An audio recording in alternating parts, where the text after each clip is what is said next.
안녕하세요. 2023년도 상반기 간호조무사 국가시험 문제풀이 시작해 보도록 할 거예요. 이번 시간에는 실기 관련해서 30문제에 대해서 문제풀이를 하고 그와 관련된 내용들을 정리해 보는 시간 갖도록 하겠습니다. 실기 문제 시작은 활력증후 문제로 시작이 많이 돼요. 71번과 72번이 맥박호흡이라든지 혈압, 맥박같이 활력증후와 관련된 문제가 두 문제 출제가 되실 수가 있죠. 23년 상반기에도 맥박 문제와 혈압 문제가 출제가 됐어요. 71번 문제 먼저 보시면 맥박 결손 여부를 확인하기 위해서 요골 맥박과 동시에 측정해서 비교해야 되는 것은 심천 맥박이 되실 수가 있죠. 여러분들 맥박을 일반적으로 측정하는 부위는 요골 맥박이 되실 수가 있고요. 요골 맥박에는 두 번째, 세 번째 손가락을 이용해서 측정을 하실 수 있죠. 처음 입원 환자라든지 심장질환, 맥박이 불규칙적일 때는 1분을 기준으로 측정을 하실 수가 있고, 양쪽 요골 맥박의 차이가 졌을 때는 맥박 결손을 확인하기 위해서 지금과 같이 심천 맥박을 측정하실 수 있어요. 그럼 우리 심천 맥박을 측정하는 방법도 알고 계셔야겠죠.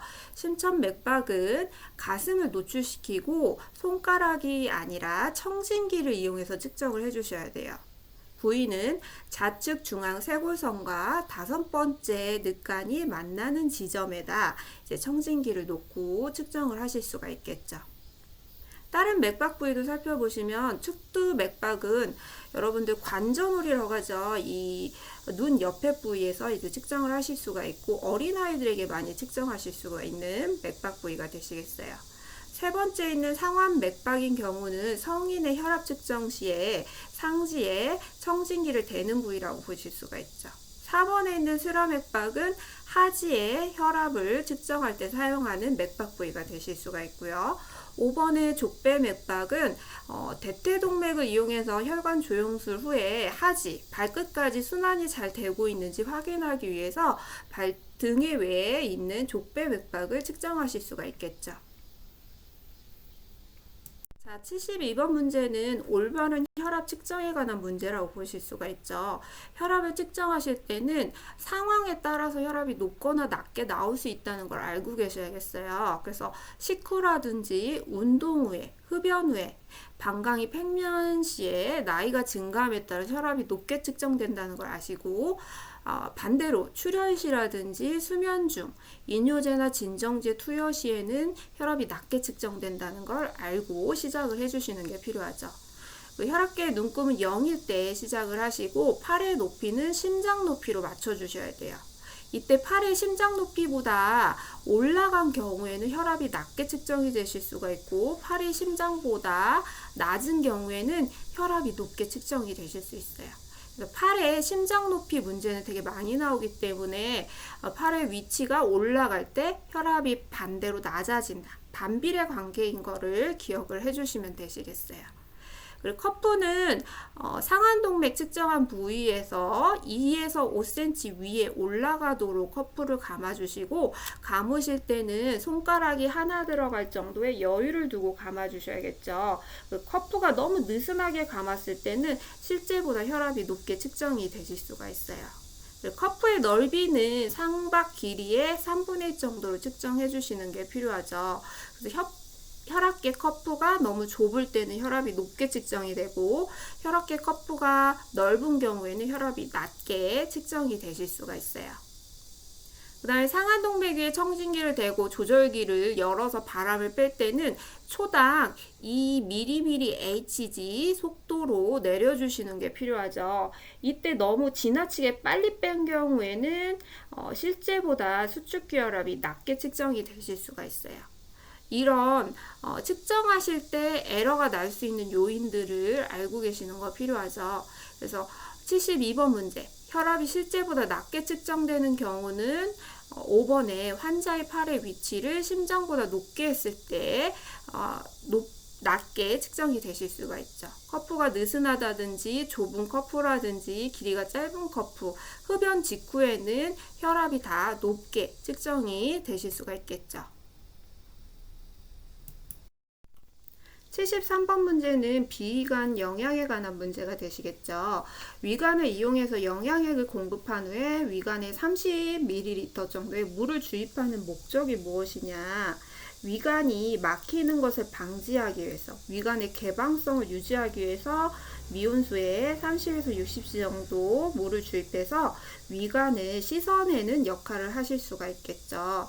우리 비위관 영양하면 여러 가지 기억을 해주셔야 되는데, 비위관 영양할 때 준비해야 되는 물품 같은 경우는 삽입 자체에서는 비위관 내빈 튜브가 필요하실 수가 있고, 수용성 윤활제, 그리고 20에서 50cc 주사기, 곡반 이런 것들 필요하실 수가 있어요. 그리고 영양액을 주입하는 영양액의 종류는 유동식이 되실 수가 있죠. 자세는 반자위를 취해 주셔야 되겠고, 삽입하실 때 길이는 코에서 귀를 지나 검상돌기까지 길이가 되실 수가 있어요. 삽입이 끝난 후에 위치를 확인하실 때는 청진을 해본다든지 위액을 흡입해 본다든지 엑스레이 촬영을 하실 수가 있고, 위액을 흡입해 보는 거는 영양액을 주입할 때마다 매번 확인을 하시는 거 필요하실 수가 있죠. 그리고 영양액을 뽑아 본 다음에는 다시 넣어 주셔야 돼요. 왜 그런지 문제 출제된 적 있으시죠? 전해질 불균형 예방을 위해서 다시 위액을 넣어 주시는 거 필요하실 수가 있겠어요. 그리고 비위관 영양 후에는 30분 동안 앉는 자세를 취하셔야 돼요. 왜 그러느냐? 이유는 흡인을 예방하고 소화를 촉진하기 위한 목적이 되실 수가 있겠어요. 74번 문제는 섭취량, 배설량 측정에 관한 문제가 되시겠어요. 보기를 먼저 살펴보시면 1번에 위관 영양액은 음식물인 경우에는 1g을 1cc로 환산해서 기록한다 라고 학습하셨을 거예요. 2번에 소변량인 경우에는 배설량에 포함이 되실 수가 있죠. 시간당 30ml 이하일 때 보고를 하실 수 있겠죠. 3번에 주입된 복막 투석액은 섭취량에 기록을 하실 수가 있고요. 4번에 정맥 주입 용액도 비경구 섭취량으로 기록을 하실 수가 있겠죠. 5번에 섭취한 얼음량의 절반을 수분량으로 환산한다. 맞는 답이 되실 수가 있어요. 우리 섭취량에는 경구로 섭취한 것들, 비경구로 섭취한 것 모두 포함을 하실 수가 있고, 비경구로 들어가는 수열도 섭취량에 포함이 되실 수가 있어요. 특히 5번 답같이 얼음의 양은 반으로 측정하는 거 기억하시고, 체내로 주입되는 기타 용액들 있죠. 피하, 배액관, 관장용액 모두 섭취량에 포함을 하실 수가 있겠어요. 가글 같은 경우는 입에 물었다 바로 뱉으시기 때문에 섭취량, 배설량에 포함하지 않아요. 그리고 배설량에는 대표적인 것이 소변이 되실 수가 있고, 설사, 토물, 누공 부위의 상처, 궤양으로부터 나오는 배액물들이 모두 포함되실 수가 있어요.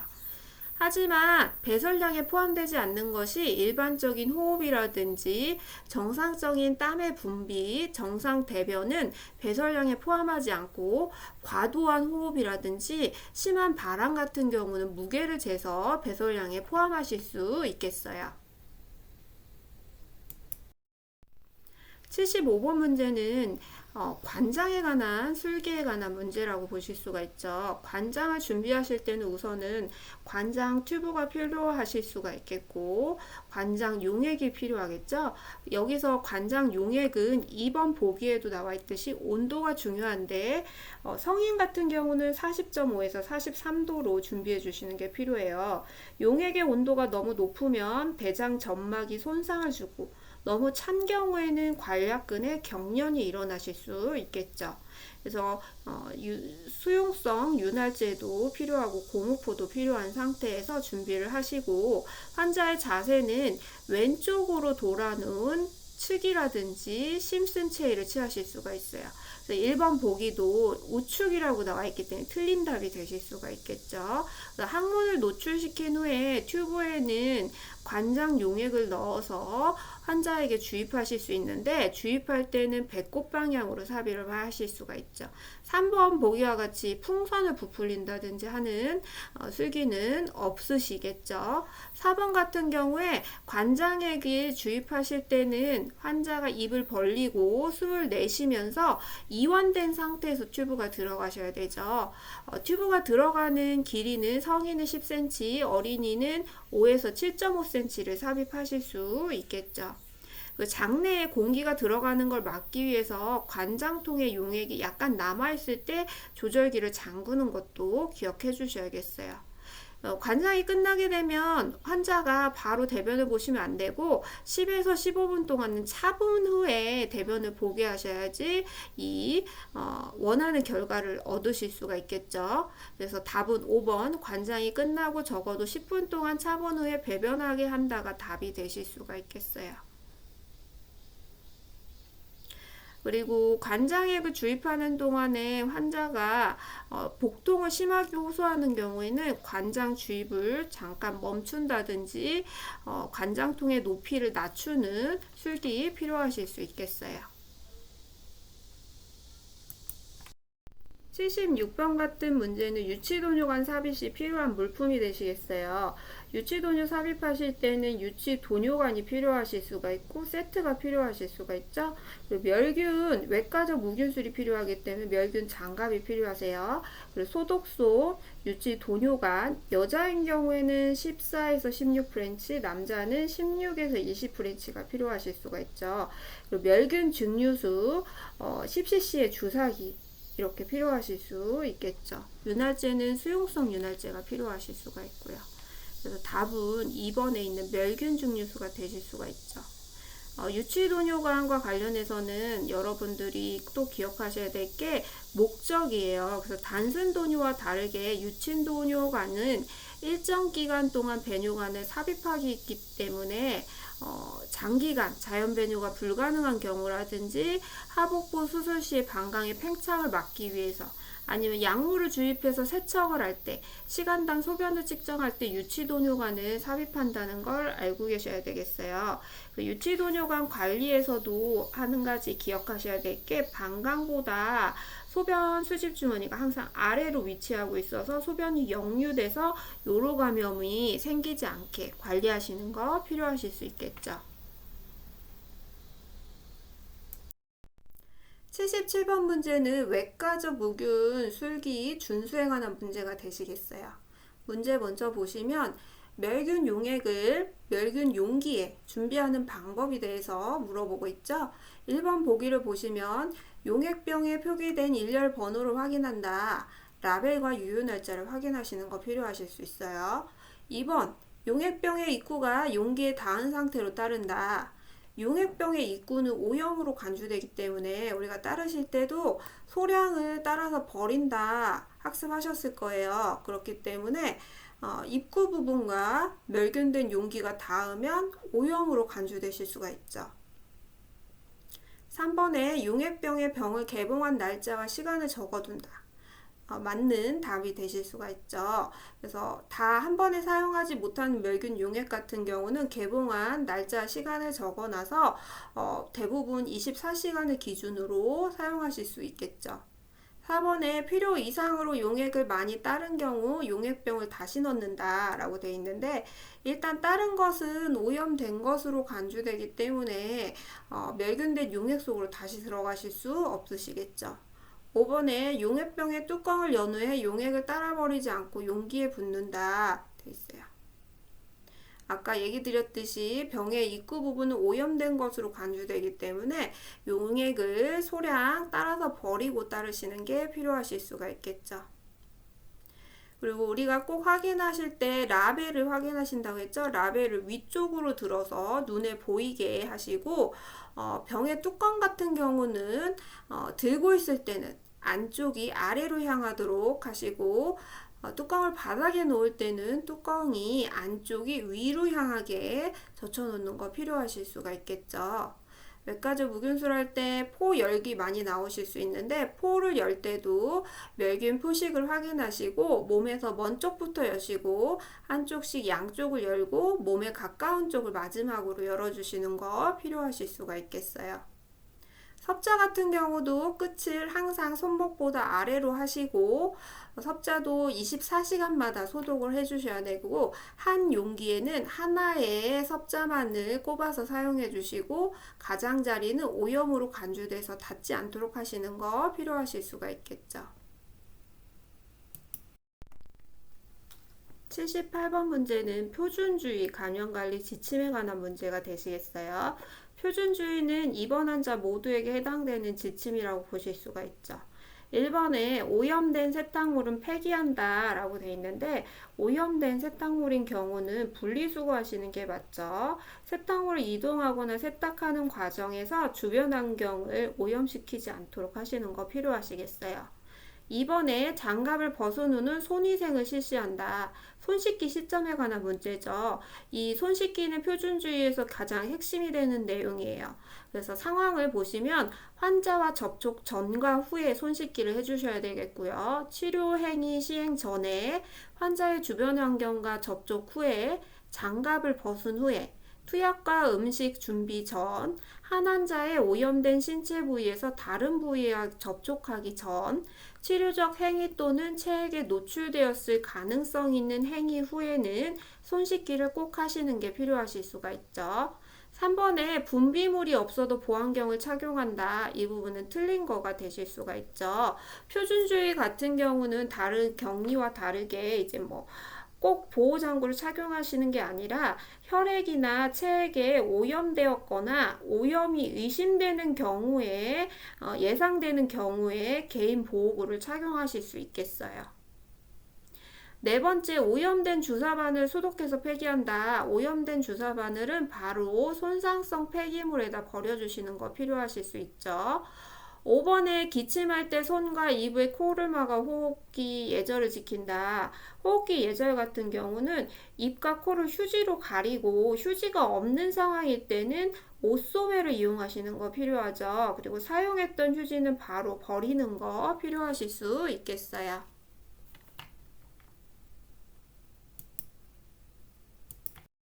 79번 문제는 문제 자체에서는 이온가스 멸균 물품 포장을 여는 방법이라고 되어 있지만 보기에서는 다른 이제 멸균 물품을 다루는 무균술에 대해서 알고 계시는지 물어보는 문제라고 보실 수가 있어요.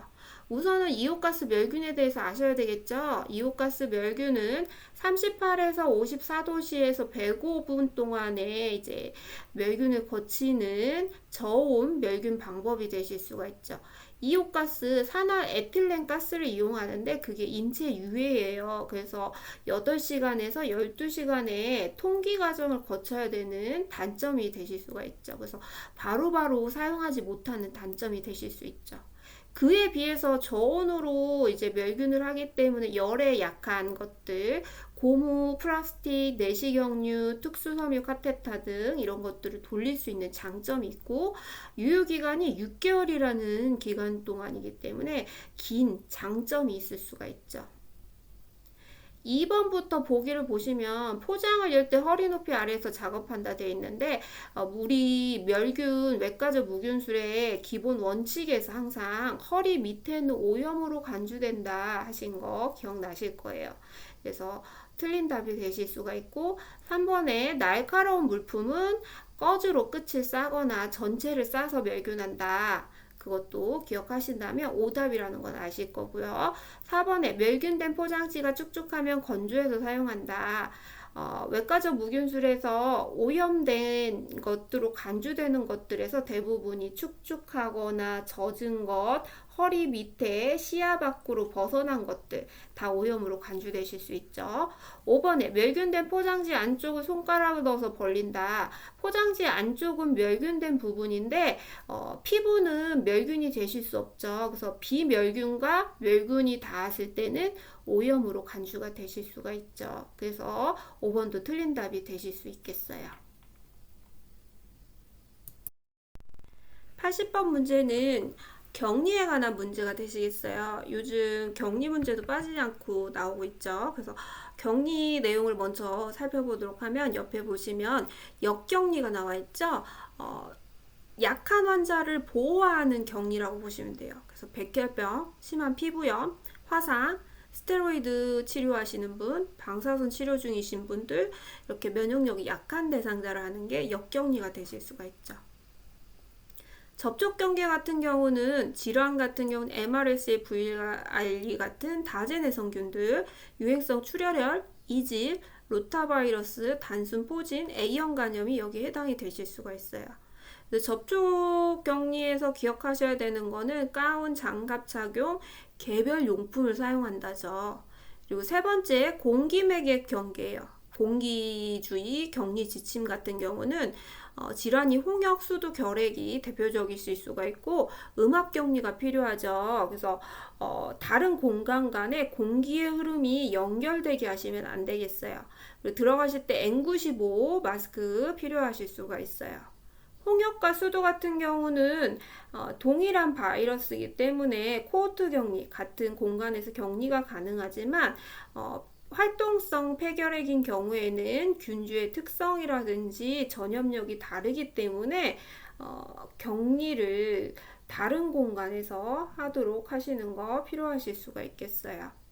비말 경계 같은 경우는 폐렴이나 뇌수막염, 백일의 선홍열, 감기 같은 질환들을 격리하는 방법이 되실 수가 있고 일정 거리를 유지하신다면 이 비말 크기가 크기 때문에 멀리까지 나가지 못하죠. 그래서 1m 거리 유지하기, 마스크 착용하기 여기가 해당이 되실 수 있어요. 표준주의는 앞에서 살펴봤듯이 입원 환자 모두에게 해당되는 부분이고 지켜주셔야 될 게 손 씻기라든지 호흡기 예절, 오염 수준에 따른 보호장구 착용이 필요하실 수가 있죠. 자, 문제에서 우리 공기주의 격리 지침에 관한 문제였어요. 1번, 병실 문을 열어두시면 안 된다고 했죠. 음압 격리이기 때문에 다른 공간과 공기의 흐름이 연결되시면 안 되겠어요. 2번, 음압 격리가 필요해서 양압 격리는 틀린 답이 되실 수가 있고요. 3번의 활동성 폐결핵도 같은 공간에서 격리하시면 안 된다고 했죠. 홍역이나 수두 같은 경우는 코호트 격리가 가능하세요. 4번의 간호조무사가 격리실에 들어갈 경우 N95 마스크를 착용해야 된다. 맞는 답이 되실 수 있죠. 5번, 의학적으로 필요한 경우 외에 환자에게 병실 밖으로 나가는 것을 허용한다.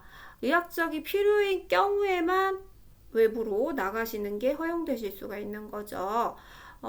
이 공기 매개인 경우에는 5 마이크로 이하의 작은 입자이기 때문에 일정 거리를 떨어진다고 해서 전염이 되는 게 아니죠. 그래서 부득이한 경우에만 환자가 병실 밖으로 나가실 수가 있겠어요.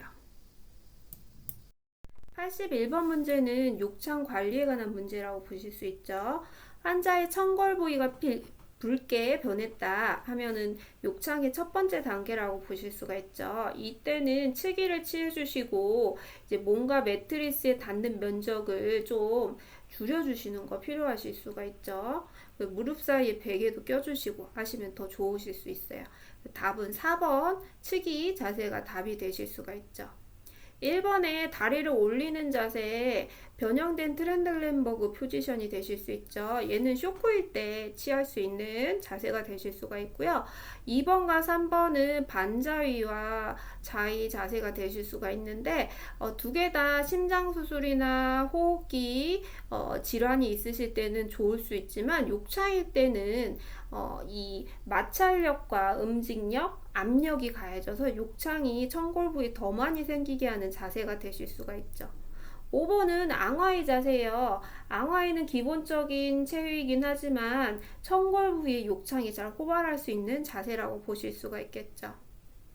욕창 관리를 위해서는 2시간마다 체위 변경 마사지 해주시는 거 필요하고 관절에 운동해 주시는 거 필요하실 수 있죠. 그리고 체위 변경할 때 환자를 끌거나 들어 올리시면 안 되시겠고 에어 매트리스는 도움이 되지만 천골 부위의 도넛백에는 국소 부위의 압력을 증가시켜서 욕창에 도움이 되지 않아요. 피해 주시는 거 필요하실 수가 있죠. 그리고 빈뇨라든지 요실금이 있는 분들 같은 경우는 젖지 않도록 하시는 거. 환희가 젖었을 때는 빨리빨리 교체해 주시는 거 필요하실 수 있죠. 영양을 충분히 해 주시는 거 필요하고 욕창의 가장 이상적인 체위는 뭐냐 하면 여기 보기에는 없지만 보기 자세가 되실 수가 있죠. 보기는 욕창 예방을 위해서 가장 이상적이지만 여러분들이 또 기억하셔야 될 게 사지마비 환자, 척추 손상 환자, 말초에 부종이 있거나 둔부 근육에 견축이 있는 환자는 이 자세를 취하시면 안 되시겠죠.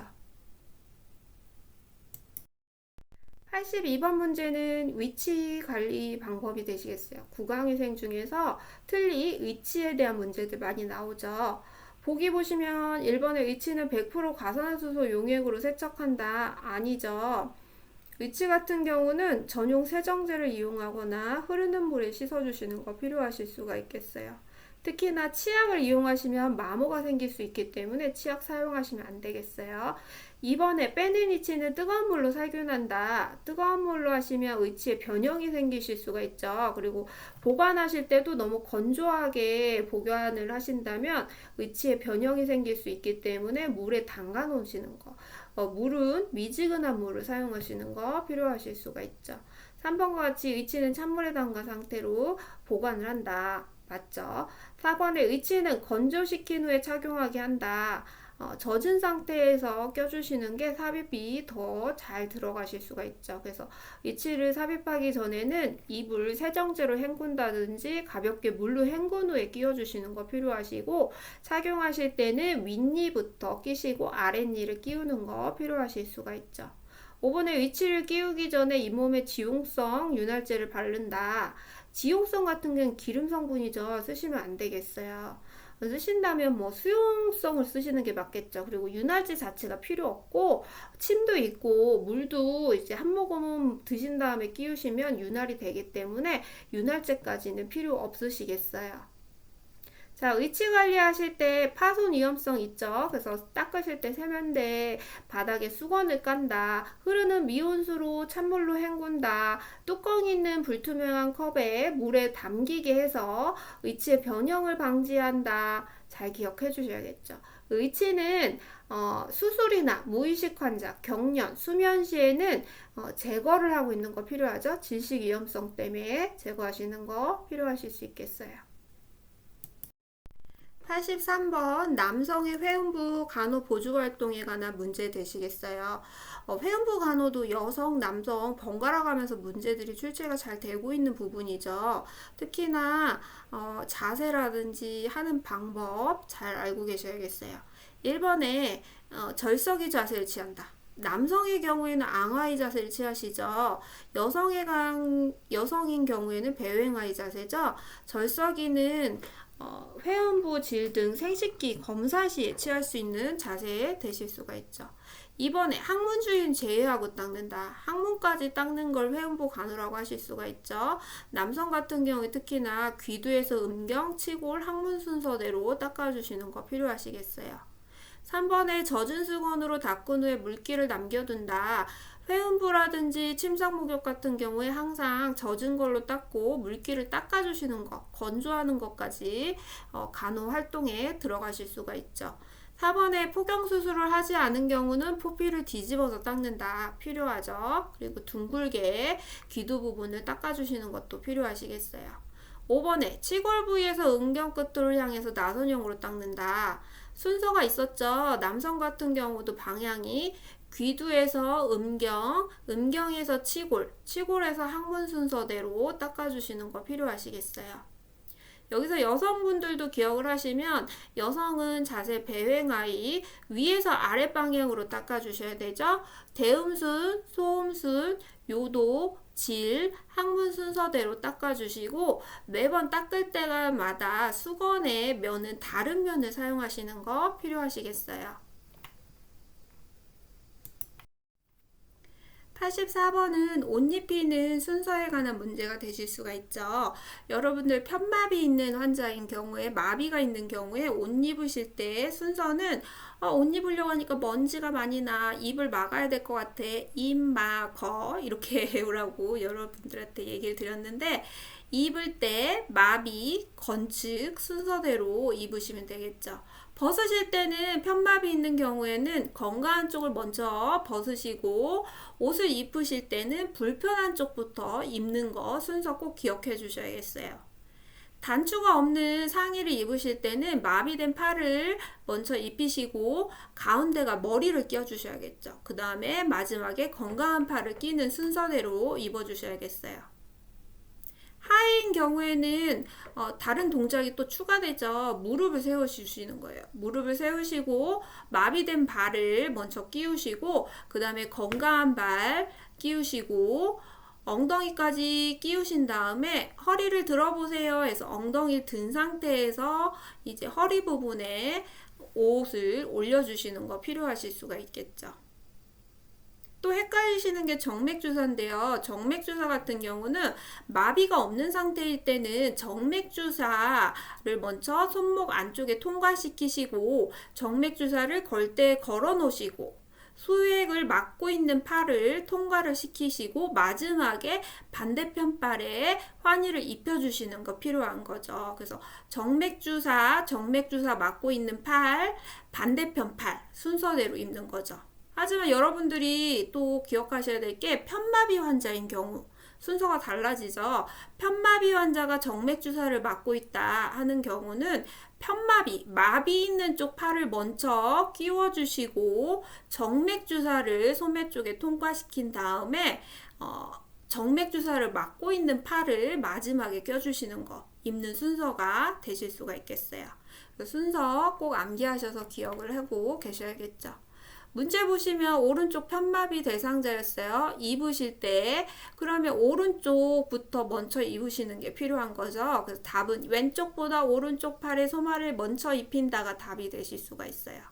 1번에 환자의 왼쪽에 서서 준비한다가 아니라 이제 그 불편한 쪽에 서가지고 도와주셔야 되기 때문에 오른쪽에 서서 준비를 해주시고 3번에 단추는 모두 채우고 머리를 끼우는 게 아니라 이게 단추 있는 옷이기 때문에 단추를 다 개봉하셔가지고 입고 마지막에 단추를 채워주시면 되겠죠. 4번에 환자가 앉힐 때는 오른쪽 팔로 바닥을 짚게 한다. 앉으실 때는 건강한 팔로 짚게 하시는 게 필요하죠. 그래서 왼쪽 팔로 바닥을 짚게 한다 해주셔야 돼요. 5번에 오른쪽 팔에 소매를 끼우지 않고 옷을 어깨에 걸쳐 놓는다. 오른쪽 편마비 있다고 해서 소매를 끼우면 안 되는 거 아니죠. 소매를 끼우실 때는 손목 부위와 어깨 부위를 잡아서 보조를 통해서 끼워주시는 거 필요하실 수 있겠어요. 편마비 환자 입을 때는 마비 쪽, 불편한 쪽부터 입고 벗으실 때는 건강한 쪽부터 벗는다. 기억해 주세요. 85번 문제는 발 관리에 관한 문제가 되시겠어요. 1번에 발 뒤꿈치에 크림을 발라준다. 기죠. 이제 미지근한 물로 발을 닦은 후에 건조하지 않게 피부에 뭐 로션이라든지 이런 것들 사용하시는 거 필요하실 수가 있어요. 근데 발가락 사이에는 사용하시면 안 되겠죠. 발가락 사이는 로션이나 오일을 바르지 않도록 해주시고요. 2번에 티눈은 손톱깎이로 제거한다 돼 있어요. 무좀이라든지 티눈이라든지 이거는 필요에 따라서 전문가에게 의뢰를 해주셔야지 집에서 그거를 다듬다든지 이런 거는 피해 주셔야 되는 내용이 되시겠어요. 3번에 발톱에 모서리를 파서 깎아준다. 발톱은 일자로 자른다죠. 신발을 신기 때문에 신발에 압박이 있기 때문에 파고드실 수가 있어요. 그래서 발톱은 일자, 손톱은 둥글게 깎아주시는 거 필요하실 수 있죠. 4번에 발가락 사이를 씻고 물기를 남겨둔다. 아니에요. 발가락 사이는 건조하게 유지하시는 거 필요하실 수가 있겠어요. 5번에 족저 사마귀는 줄칼로 잘라 피부를 매끄럽게 해준다. 아까 티눈, 사마귀 이런 거 다 필요시 전문가에게 의뢰해 주셔야지 개인으로 이제 발 관리한다고 그런 것들을 집에서 손톱깎이라든지 이런 걸로 자르시면 절대 안 되시겠어요. 미지근한 물로 발은 매일 닦으시고 양말 신는 거 필요하실 수가 있죠. 그리고 발 같은 경우에는 하지에 규칙적인 운동을 해주시는 거 순환에 도움이 되실 수가 있겠어요. 86번은 하지의 등척성 운동에 해당되는 것이 무엇이냐 하는 문제였어요. 등장 등척 운동 요즘 빠지지 않고 또 출제가 되고 있죠. 등장성 운동은 이제 근육이 수축하면서 근육의 힘의 형태라든지 크기를 유지하면서 관절의 가동성을 도모하는 운동이에요. 그래서 관절 운동이죠. 그래서 뭐 유산소 운동이라든지 관절 운동이 여기에 해당이 되실 수가 있고, 등척성 운동은 근육의 긴장도라든지 강도를 유지하는 운동이 되시겠어요. 그래서 근육의 힘, 탄력, 정맥 우열 방지를 위해서 하시는 게 등척성 운동이고, 뭐 힘줬다 뺐다 하기 운동 아니면 벽을 민다든지 이런 운동이 등척성 운동에 해당이 되실 수가 있겠죠.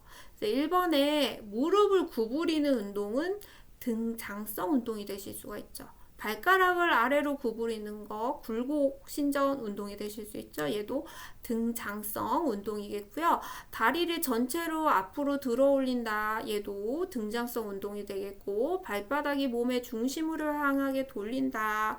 회전하는 운동도 이제 관절 운동이기 때문에 등장성 운동이 되실 수가 있죠. 5번에 관절을 움직이지 않고 대퇴사두근을 몇 초간 조였다가 이완한다. 얘가 등척 운동이 되실 수가 있겠어요. 그래서 여러분들 또 기억하실 게 등장, 등척 같은 경우에 목표가 다르다는 거죠. 등장은 이제 전체 순환이 되는 운동이고요. 등척은 근육 자체의 힘과 정맥의 우려를 방지하기 위해서 하는 운동이 되시겠어요. 그래서 뭐 골다공증 환자라든지 관절에 문제가 있거나 석고붕대를 한 대상자 이런 내용들이 나오면 등척성 운동이 되실 수가 있겠죠. 자, 87번 문제는 능동적 관절 범위 운동 중에서 고관절 외회전에 해당되는 것이 무엇인지 물어보는 그림 문제네요. 1번 그림이 외회전 그림이 되실 수가 있죠. 외회전은 여러분들이 바깥으로 회전하는 운동이라고 잘 알고 계실 거예요. 바깥으로 원을 그리면서 회전하는 운동, 외회전 되시겠고, 안쪽으로 회전하는 운동은 내회전 운동이죠. 4번 그림과 같이 내회전 그림이 되실 수가 있어요. 2번 그림에서 보시면 이제 몸의 중심에서 바깥쪽으로 벌어지는 운동이기 때문에 외전 운동이라고 보시면 되겠어요. 사지가 인체의 정중상에서 멀어지는 운동, 외전. 외전의 반대로 사지의 인체의 중앙성에 가까워지는 거, 내전 운동 되실 수가 있죠. 5번 그림이 내전 운동이고 2번이 외전 운동이 되실 수가 있죠. 3번 같은 경우는 신체 말단이 원을 그리고 있죠. 그렇기 때문에 순환 운동이라고 보시면 되시겠어요.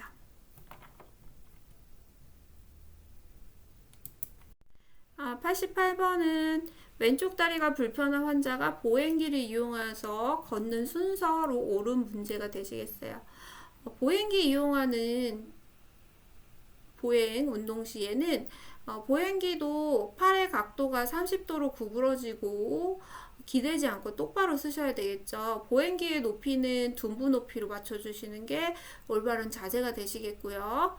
한쪽 다리가 약한 경우에는 보행기와 환측 다리가 가시고 건축이 따라가는 순서대로 가시고, 양쪽 다리가 약한 경우에는 보행기가 먼저 가시고 환측, 다른 쪽 환측 이런 순서대로 보행을 하실 수가 있겠어요. 그래서 지금 답은 1번 보행기와 왼쪽 다리, 불편한 다리가 가시고 그 다음에 건축이 따라가는 순서대로 보행을 하시는 게 맞는 답이 되시겠죠. 89번 문제는 요추천자 시에 환자가 취해야 되는 체위라는 문제예요. 요추천자 여러분들 잘 아실 거예요. 허리에 있는 요추 3번에서 4번 아니면 4번에서 5번 요추 사이에 바늘을 삽입하는 거죠. 그래서 요추가 좀 벌어지는 자세를 취해야 되기 때문에 4번과 같이 옆으로 누운 상태에서 무릎을 가슴에 붙여서 등을 새우등 모양으로 둥글게 말아주시면 요추 사이가 약간 벌어져서 그 사이에 바늘을 삽입하고 그 안에 있는 내척 수액을 뽑아낼 수 있는 방법이 되실 수가 있죠. 요추천자 하시면 검사 후에 지켜야 되는 것도 꼭 기억하셔야 되는데, 내척 수액 유추를 막기 위해서 이제 베개를 베지 말고 4시간에서 6시간 동안 앙하이 제시를 취해 주시는 거 필요하죠. 그래서 보기에서 1번과 같이 등을 침상바닥에 대고 누운 자세가 요추 천자 후에 취해야 되는 자세라고 보실 수가 있죠. 요추 천자 후에 이제 내적 수액을 채우기 위해서 수분을 충분히 드시는 것도 간호로 필요하실 수가 있죠. 90번 문제는 손목 보호대에 적용할 때 손목과 보호대 사이에 손가락 2개 정도의 여유를 두는 목적이 무엇이냐 하는 문제죠. 3번 혈액순환을 유지하기 위해서죠. 바로 답 고르실 수 있었을 거예요. 보호대 종류도 기억을 해주셔야 되겠지만 손목 보호대 같은 경우는 이제 삽입된 관들을 제거하실 때 유지할 수 있는 보호대라고 보실 수 있죠. 크루버히치 매듭을 이용하실 수가 있어요. 억제대 적용할 때 지침 먼저 좀 잘 알고 계셔야 되는데 의사의 처방이 반드시 있어야 되죠. 그래서 필요시 처방은 안 된다. 의사의 처방이 있어야 된다. 그리고 환자 보호자의 동의를 얻으셔야지 보호대를 억제대를 하실 수가 있는 거죠. 그리고 묶으실 때는 침상 난간에 묶지 않고 틀에다 묶는다. 침상 틀에 묶는다. 신경과 혈관 손상이 예방, 피부 보호를 위해서 뼈의 돌출 부위에는 패드를 대어준다. 그리고 30분마다 매 부위를 관찰을 해주셔야 돼요. 혈액순환이 잘 되는지 봐주시는 거 필요하죠. 그 2시간마다는 풀어주셔야 돼요. 그래서 관절 운동이라든지 피부 간호를 해주시는 거 필요하실 수가 있어요. 억제대는 최소한으로 하시는 걸 목표로 하고 있죠. 91번 문제는 열램프에 관한 문제가 되시겠어요. 우리 열랭요법 배우셨죠? 그래서 열랭 주의하실 때는 적용하실 때 시간이 되게 중요하죠. 20분을 넘지 않도록 하시는 거 필요해요. 그리고 목적이 있겠지만 외상 후에는 첫 24시간에는 냉요법을 적용하는 걸 목적으로 많이 하실 수가 있고 신경이라든지 말초순환 장애가 있으신 분들 열랭을 적용 안 하시는 게 도움이 되겠죠. 회음절개술 하신 분이 열램프를 하는 경우는 거기에 우려를 완화한다든지 환홍 촉진, 부종 경감을 목적으로 하실 수가 있겠어요. 1번에 열램프는 담요로 덮어놓는다. 아니죠. 램프가 열을 세게 하려면 담요를 걷어주시는 게 필요해요. 보온을 유지하기 위해서는 크레드를 적용을 하실 수가 있겠죠. 그리고 열램프 하실 때는 적용하기 전에 피부를 좀 깨끗이 하고 건조하게 하셔야지 효과가 더 좋으실 수가 있겠어요. 이번에 적용하는 시간을 20분이라고 했죠. 열랭 모두 2에서 30분 동안 적용하시는 게 필요하실 수가 있어요. 60분간 적용하신다면 반동작용이 생길 수가 있어요. 3번에 5분마다 열에 노출된 피부를 사정하는 거, 관찰하는 거 필요하실 수가 있어요. 그래서 치료 부위가 발적이 있다든지 불편감이 있으실 때 바로 중단하는 게 필요하실 수 있죠. 4번에 회음부에 온수포를 올려놓고 열램프를 적용한다. 아까 얘기 드렸듯이 건조한 상태에서 효과가 더 크다고 했죠. 온냉에서 우리가 습기가 있는 경우에는 건열과 습열 중에서는 습열이 건열보다 침투력이 더 좋으실 수 있어요. 그래서 온스포를 한 상태에서 램프를 하면 화상 위험성이 더 크실 수 있는 거죠. 5번에 열램프는 회음부로부터의 거리는 30W인 경우에는 30cm 정도를 유지하시고 40에서 60W인 경우에는 45에서 60cm의 거리를 유지하시는 거 필요하실 수가 있죠. 그래서 답은 3번이 되실 수가 있는 거죠. 자, 92번은 수술 환자 이제 배액관, 배액 주머니 적용하는 환자 간호 보조 활동이 되시겠어요. 1번에 배액관이 꺾이면 이제 거기 상처에 있는 고인 피라든지 분비물들이 나올 수가 없겠죠. 꺾이거나 눌리지 않았는지 확인하시는 거 꼭 필요하세요. 2번에 배액관 위쪽에 잠금 장치를 잠가둔다. 열어놔야지 배액이 되시겠죠. 위쪽은 열어놓으시고 이때 잠글 때는 비울 때만 위쪽에 잠금 장치를 잠그고 비운다 해주실 수 있죠. 3번에 배액관 삽입 부위에 발적이 있으면 보고해 주시는 거 필요하실 수 있어요. 4번에 배액주머니의 배출구 막에는 닫아 놓으셔야 되겠죠. 열어놓으면 외부 공기에 노출이 돼서 감염 위험성이 높아지실 수가 있어요. 그리고 배액주머니는 눌러서 마개를 닫아 두셔서 음압을 유지하셔야지 상처 부위에서 고이지 않게 혈액이라든지 배액물들이 배출되실 수가 있죠. 5번에 배액주머니는 상처 부위에다 높게 둔다. 낮게 하셔야지 중력에 의해서 밑으로 이렇게 배출이 더 잘 되실 수가 있겠죠. 그 밖에 수술 환자분들 병실에 올라오시면 의식 상태 꼭 확인하시고, 의식이 안 좋으실 때는 고개를 옆으로 돌리는 거, 흡인 예방을 위해서 꼭 필요하실 수가 있죠. 그 다음에 활력증을 측정하시고 출혈이 있는지 이 배액량 계속 확인하시는 거 필요해요. 그래서 상처 부위에 그 배액물들이 너무 많이 나와서 이제 상처 꺼즈가 젖었다. 24시간은 개봉하지 않죠. 그래서 그 위에다 꺼즈를 덧대주는 형태로 상처관으로 해주실 수가 있고, 의식이 회복되면 반자위를 취해주시는 것도 기억해 주시면 좋을 것 같아요. 자, 93번은 검사에 관한 문제예요. 상부 위장관 촬영술이죠. UGI 시리즈라고도 하죠. 그래서 상부 위장관인 식도, 위, 십이지장에 병변이 있는지 검사하는 촬영술이 되시겠어요. 검사 전에는 금식이 필요해요. 그래서 8시간 동안 금식을 하시는 게 필요하고, 바름이라는 조영제를 입으로 마셔서 배출을 해야 되기 때문에 검사 후에는 물을 충분히 드시는 게 필요하실 수가 있죠. 보기에 보시면 1번에 조영제를 정맥으로 주사한다. 정맥으로 들어가는 거는 정맥 신호 촬영이죠. 정맥 신호 촬영 같은 경우는 정맥으로 조영제가 들어가서 신장, 요관, 방광을 촬영하는 검사가 되시겠어요. 2번에 검사 2시간 전부터 금식한다. 8시간 금식 해주셔야 돼요. 흡인 예방을 위해서.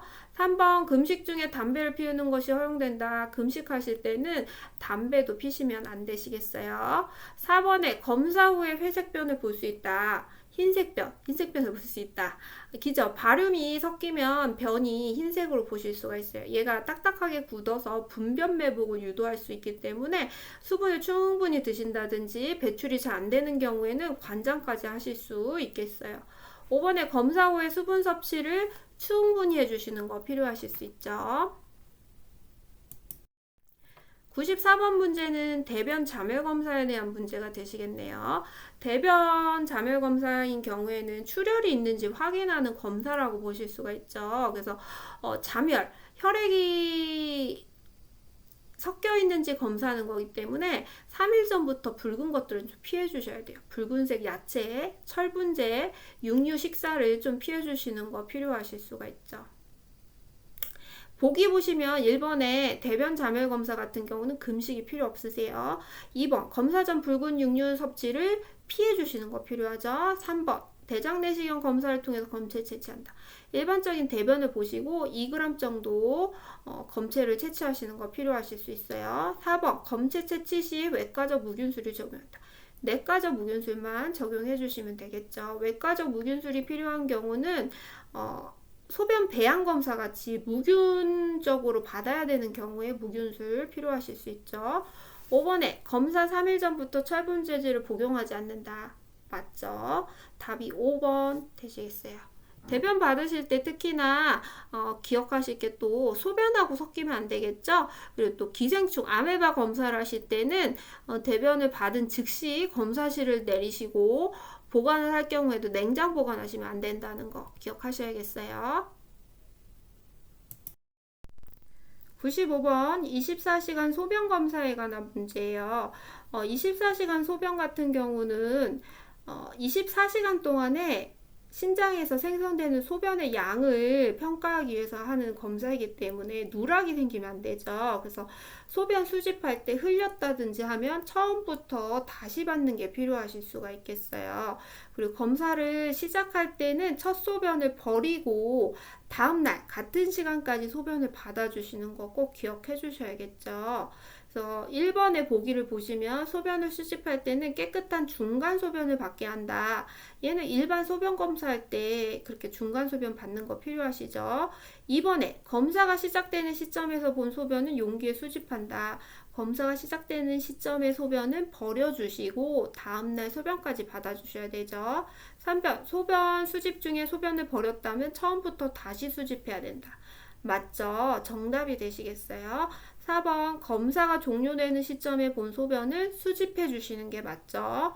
5번, 소변을 수집할 용기에서 소변을 덜어내어 다른 소변 검사를 하시면 안 되죠. 아까 소변이 누락이 되면 처음부터 다시 받아야 된다고 했어요. 흘리거나 누락이 되지 않도록 하시는 거 꼭 필요하시겠어요? 그 밖에 소변 검사에서 뭐 24시간 소변 외에 소변 배양 검사인 경우는 멸균적으로 받아주셔야 되죠. 그래서 통도 멸균이어야 되고 우리가 돈유를 통해서 받는다는 거 기억해 주시고 모든 소변 검사인 경우에는 검사실로 빨리 보내주시는 게 필요하고 운반이 지연됐을 때는 냉장 보관하시는 거 필요하실 수 있겠어요. 96번은 심폐소생술에 관한 문제가 되시겠어요. 1번부터 보시면 검상돌기를 압박한다. 우리 가슴 압박하실 때는 흉골의 아래에 2분의 1 지점을 팔꿈치를 곧게 펴고 체중을 실어서 하시는 거 필요하시죠? 2번에 속도는 분당 100에서 120회를 하시는 거 필요하실 수 있죠. 압박한 후에 이완을 최대한 해주시는 거 필요해요. 3번 가슴 압박 중단 시간은 10초 이내로 최소한다. 답이 되실 수가 있죠. 4번에 가슴 압박 깊이는 아까 흉골의 아래쪽 2분의 1 지점을 5cm 정도, 성인인 경우는 5cm, 소아는 4에서 5cm, 영아는 4cm를 압박하실 수 있겠죠. 5번에 가슴 압박 때 인공호흡의 비율은 성인인 경우는 30대 2로 해주시는 게 필요하죠. 2인이 구조 상황이실 때는 한 명은 흉부 압박, 한 명은 인공호흡을 해주시는 거 필요해요. 소아나 영아인 경우에 2인 이상의 의료 제공자가 실시하실 때만 15대 2로 비율을 하실 수가 있겠죠. 가슴 압박하시고 기도 개방하고 인공호흡, 제세동기까지 이제 심폐소생술을 하실 수 있는데 기도 개방하실 때는 머리 기울이시고 턱 올리는 자세 필요하실 수 있죠. 경추 손상 환자는 머리를 신전하지 않고 턱만 밀어 올리기를 해주셔야겠어요. 인공호흡 하실 때는 1초 동안 호흡을 불어넣는 거 필요하실 수가 있고 제세동기 하실 때는 패드를 부착을 하실 때 오른쪽 쇄골 아래 왼쪽에 유두 옆에 겨드랑이에다 부착을 해주시고 심전도 분석할 때는 가슴 압박을 멈춰 주셔야 되겠고 제세동 하는 동안에도 멈추시는 게 필요하고 심장 충격이 끝난 후에는 바로 가슴 압박을 지속해 주시는 거 필요하실 수 있죠. 97번은 얼굴과 가슴에 2도 화상을 입은 대상자 응급처치 방법이죠. 화상 환자 응급처치 하실 때 여러분들 기억하셔야 되는 게 얼굴 화상이죠. 얼굴 화상, 뜨거운 공기나 연기 흡입했을 때, 화상 환자가 호흡곤란이 있을 때, 화상 후에 무의식이 있을 때, 이제 호흡 장애나 쇼크, 감염을 초래할 수 있기 때문에 주의 깊게 보셔야 되는 부분이죠. 뭐, 심목소리, 거친 호흡, 기침실 가래에 그름이 섞여 있다든지, 응급 상황이 되실 수 있는 거죠. 그래서 얼굴, 가슴 환자는 이 기도 유지라든지 호흡곤란 유무를 꼭 관찰하시는 거 필요하실 수가 있어요. 그 밖에 2도 화상인 경우에는 다른 부위 같은 경우는 찬물에 담근다든지 물에 적신 차가운 천을 대준다든지 하는 거 필요하실 수가 있죠. 수포가 있는 경우에 터뜨리지 않는다. 그것도 기억하셔야겠어요. 98번은 의사의 동의 없이 환자 본인이 결정하는 퇴원은 자의 퇴원이 되실 수가 있죠. 퇴원 같은 경우는 의사의 퇴원 지시가 꼭 있으셔야 되고 자의 퇴원을 하는 경우에는 본인의 뭐 병원에 일정한 서류를 작성한 후에 퇴원하시는 게 필요하죠. 2번 전동 퇴원 같은 경우에 2번은 입원 안내를 해주시고 활력중 후 측정하는 거 필요하고 귀중품은 본인이나 보호자가 관리하도록 교육하는 거 필요하실 수 있죠. 전동 같은 경우에는 전동 갈 때 이제 옮겨가는 변동에 보내야 되는 게 환자와 관련된 기록지, 투약 기록지, 엑스레이, 약, 개인용품을 보내는 거 필요하실 수 있죠.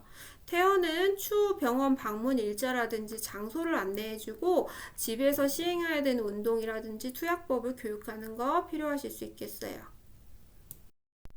99번은 이제 외래 진료 중에 폐기능 검사를 한다. 검사할 때 환자 확인하는 방법이에요.